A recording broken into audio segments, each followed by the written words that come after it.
What's going on, everybody? This is the Roaming Prepper channel. I'm your host, Pete, and I'm actually between meetings and between road trips, which is super nice. Actually just walked back to my car, and I had a thought I wanted to share with all of you. So in an online discussion, they were talking about the Tren de Aragua gang and the Cuban gangs and all the new gangs that we've introduced to the groups of assholes we already have in the country. And now they're all fighting with each other and the cops are chasing everyone, you know, etc., etc. And somebody comments, "You Second Amendment people are so stupid. You know, your rights also apply to them." And clearly those of you who have any understanding of the Constitution and law know that's not right. But it was frightening that this person actually was arguing and got into an argument in the chat saying, no, they have a right to have guns too. No, they don't have fucking rights at all. So by way of an understanding, let me share how, at least in Texas, and it should be everywhere, how the firearm laws work. Now, before I go any further, don't forget to like and subscribe. I do appreciate it. If you want to leave me a thumbs down, that's fine too, whatever floats your boat. If you want to share it with people, that's very awesome. And as always, thank you for being here. So anyway, back to the topic at hand. This individual was adamant that, no, the Second Amendment applies to them. No, it does not. The implication, if you read the Second Amendment, is a well-regulated militia. Militia constitutes the lawful, at the time, men only, but now men and women, but the lawful citizens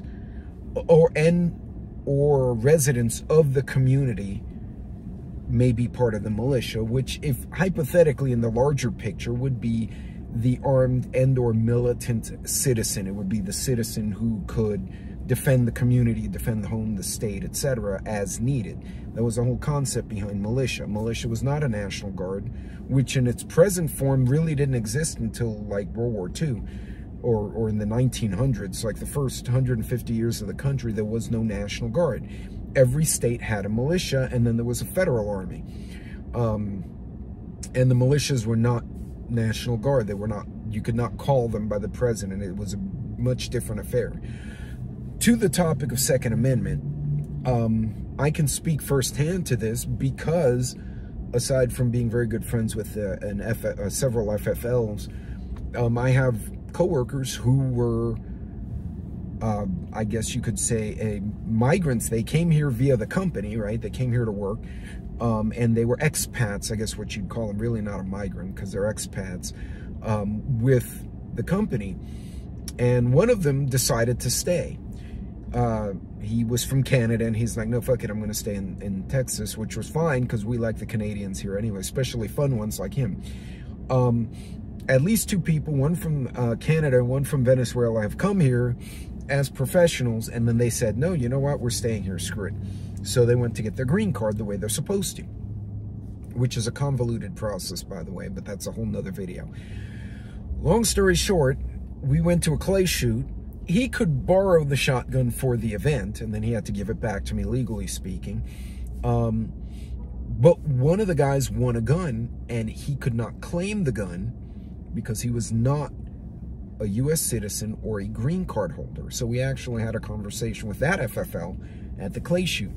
And she told us, no, in order for you to legally buy, sell, or possess a firearm in the United States, you must be not only a resident of the state in which you're purchasing, or your license should show your residency as the state, you need to be an actual U.S. citizen or a green card holder. So you do a little digging into green card. You don't get a green card easily. The green card usually takes 4 to 5 years. By then, you're kind of committed. Like, it's clear, well, you've already got your green card. You've been here 5, 7 years, whatever. You're clearly trying to be a citizen. At that point, yes, you can own a long gun. At least I think it's a long gun only in the state of Texas. And then when you get your citizenship, then you're like all the other citizens. You could get whatever you want and get your concealed carry and all that. So interesting point. So if you get any of these questions, or if you happen to be an expat or a migrant yourself and you're like, yeah, this is my new home, how do I go about it? do not buy something on the black market, because if you're not a green card holder and you are not a U.S. citizen, and they pull you over and you're in possession of a firearm, unless you have like a special license, like your company says, oh, well, this person's from France or wherever, and they're here as a security personnel, in which case you fall into a completely different category. That's a felony, and it's a federal one, not a state one, although the state can get you too. So the only way you can legally possess and buy, you have to minimum have a green card, which usually, like I said, involves anywhere, actually it's more like 4 to 7 years of your time here, and you've gone through all these check boxes, and the green card is essentially saying this individual is about to be a U.S. citizen, but they have to take that last test. So they're here, they're in this holding state, but for all intents and purposes, they've qualified. They just have to take that last step and do the oath, and then ta-da. So, one, if you do have friends who are expats, make sure they don't get in trouble, because that sucks too. If they don't mean to do anything wrong and they get busted by accident because they didn't know. But if you have stupid people arguing, well, no, the Second Amendment applies to cartels that came over the border, and that doesn't fucking apply to cartels that came over the border.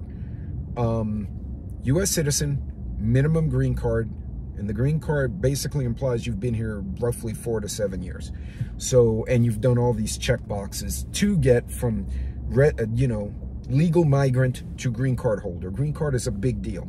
So, and it's not easy, according to everyone I've spoken to. On average, it's taking 5 to 7 years. And that's with people who have the support of a company.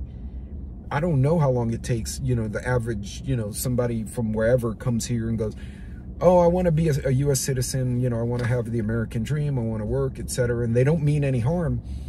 It may take them 10 years. I couldn't even tell you. But yeah, professionals coming from other countries with the support of a company, it can take them 5 to 7 years.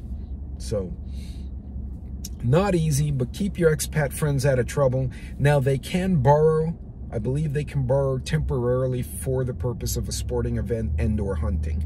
But even then I'd be liable. Like, I go shooting with my friend who's Canadian, who doesn't have his green card. It's another one. He can shoot, but he has to give it back to me at the end of the shoot. He can't be running around privately with a shotgun in his car, because he'll get busted. Usually if he's Canadian, the cops don't really care, because it's like, yeah, whatever, you're from Canada. But it technically is illegal. So again, I'm not a lawyer. This is just my understanding based on conversations I've had with several FFLs and several green card holders. And yes, by the way, at the next shoot, that individual had his green card. He did win. He won a Benelli shotgun, which was really bougie. And he was super stoked about that, and it was well deserved. So he spent at least 6 years getting his green card, and he'd make a hell of a good Texan, and he's got a fun sense of humor and likes beers, so definitely on the checklist. In any case, folks, be good, be safe. I just thought I'd share that tidbit with you. Keep your expat friends out of trouble, and don't listen to stupid people on the internet. You guys be careful out there. I'll see you later.